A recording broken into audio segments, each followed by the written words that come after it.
স্বাগতম অ্যানিম্যাজিক্স বাংলায়। আজ আমরা হারিয়ে যাব নীলপদ্মর এক মায়াবী দুনিয়ায়, যেখানে প্রতিটি মোড়ে লুকিয়ে আছে জাদু আর রোমাঞ্চ। The fairy tale of নীলপদ্ম। অনেক অনেক দিন আগের কথা। পাহাড়ে ঘেরা এক ছোট্ট শান্ত গ্রাম ছিল, যার নাম নীলপদ্ম। সেই গ্রামের এক কোণে এক পুরনো বটগাছের নিচে থাকত নীলু। নীলু ছিল এক অনাথ ছেলে, যার থাকার মতো কোনো ঘর ছিল না, পরার মতো দামি পোশাক ছিল না। কিন্তু তার ছিল এমন একটা জিনিস যা সবার থাকে না, তা হলো আকাশ ছোঁয়া সাহস আর এক বুক দয়া। সবাই বলে আমার কোনো ঘর নেই, কেউ নেই, কিন্তু এই যে দেখছো গাছপালা, পশু পাখি, এরাই তো আমার সব। আমি জানি ওদের মনের কথা, ওরা কি চায়, কেন কাঁদে। পেট খালি থাকলেও ওদের সাথে কথা বললে আমার মনটা ভরে যায়। আর সাহস, সেটা তো আমার রক্তে। কোনো বিপদকেই আমি ডরাই না। এ কি বন্ধু, তুমি এভাবে কাঁদছো কেন? মাঝরাতে কি এমন হলো যে তোমার দু চোখ বেয়ে জল পড়ছে?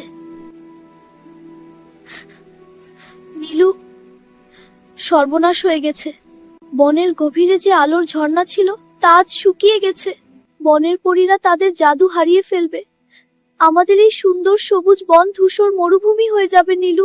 আমরা কেউ বাঁচবো না।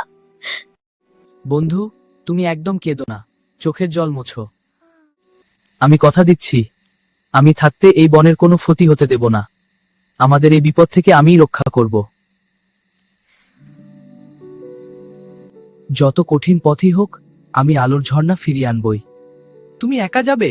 পথ তো অনেক ভয়ঙ্কর। তুমি আমার জন্য প্রার্থনা করো। আমি জানি পথটা অনেক কঠিন হবে, কিন্তু আমি আলোর ঝর্ণাকে মরতে দেব না। আমাকে বলুন মহাজানি পেঁয়াজা, ঝর্ণাকে বাঁচাতে হলে আমাকে কি করতে হবে? শোনো নীলু, আলোর ঝর্ণা জাগাতে হলে তিনটি দুর্লভ জিনিস চাই। একটি সততার অশ্রু, একটি সাহসের পালক, আর একটি নিঃস্বার্থ হাসির ঝিলিক। এই তিন শক্তির মিলন হলেই ঝর্ণা আবার প্রাণ ফিরে পাবে। তুমি কি প্রস্তুত এই ভয়ঙ্কর পথে পা বাড়াতে? আমি প্রস্তুত। বনের এই পথটা আগে কখনো আসিনি। চারপাশটা কেমন নিঝুম, থমথমে। গাছের ছায়াগুলো যেন ভূতের মতো তাকিয়ে আছে। ভয় না, ভয় পেলে চলবে না। আমার ছোট্ট বন্ধু কাঠবেড়ালি আর ওই মায়াবী পরীদের বাঁচাতে আমাকে যেতেই হবে। একা হলেও আমি জানি সাহস আমার সাথে আছে। তুমি কি সেই বিশাল রাক্ষস যে এই গিরিখাতে থাকে? আমি তোমাকে ভয় পাচ্ছি না। তুমি আমাকে ভয় পাচ্ছ না? সবাই তো আমাকে দেখলেই পালায়। আমার কাছে কোনো সম্পদ নেই, ছোট মানুষ। না, আমি ভয় পাই না, তুমি খারাপ না। কিন্তু সবাই আমাকে ভয় পায়। না, আমি জানি তোমার মনটা অনেক পরিষ্কার। আমি জানি তুমি কাউকে আঘাত করতে চাও না। আমি শুধু তোমার বন্ধু হতে এসেছি। আজ পর্যন্ত কেউ আমার পাশে এসে বসেনি, কেউ আমাকে বন্ধু বলেনি। আমি খুব একা, এই প্রথম আমার কষ্টটা কেউ বুঝলো। এই অশ্রু কোনো সাধারণ জল নয় নীলু, এটা আমার হৃদয়ের জমানো সততা। কেউ কোনোদিন আমার কথা শোনেনি বলে এই পাথরটা আজ গলে জল হয়ে বেরোলো। তুমি এটা নিয়ে যাও। ধন্যবাদ বন্ধু, তুমি আজ শুধু অশ্রু দিলে না, আমাদের এই বোনকে বাঁচানোর প্রথম আশার আলো দিলে। আমি কথা দিচ্ছি তোমার এই উপহার বৃথা যাবে না। আমি এবার পাহাড়ের চূড়ায় যাব, সাহসের পালক আনতে।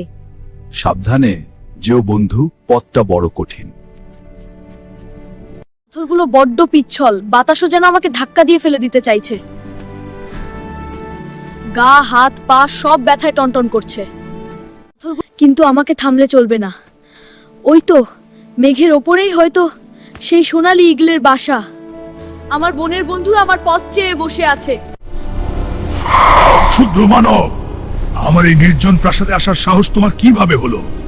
জানো না, এখান থেকে এক পা পিছলে গেলেই তুমি অতল গহ্বরে হারিয়ে যাবে। আমি জানি, কিন্তু আমার বোনের বন্ধুরা আজ বিপদে। তাদের বাঁচাতে হলে আপনার ওই সাহসের পালক আমার চাই। আমাকে বাধা দেবেন না মহাবীর ঈগল।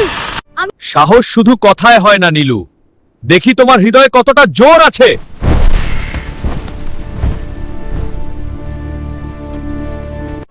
আমি ভয় পাবো না। আমার মৃত্যু হলেও যদি বোনটা বেঁচে যায় তবেই আমি সার্থক।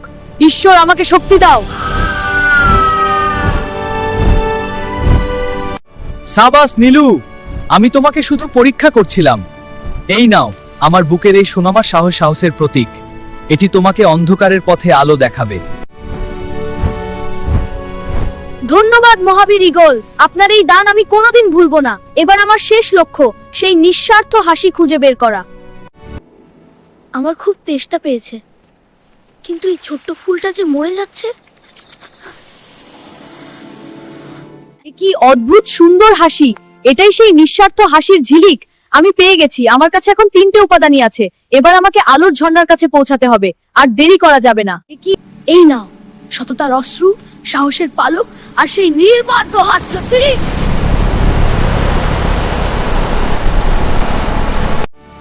দেখো বন্ধু কাঠবেড়ালি, দেখো সবাই, আমাদের বন আবার হাসছে। নীলু প্রমাণ করে দিল সম্পদ বা জাদুর চেয়েও বড় শক্তি হলো সাহস আর দয়া। সেই সাধারণ অনাথ ছেলেটি আজ এই বনের রক্ষক।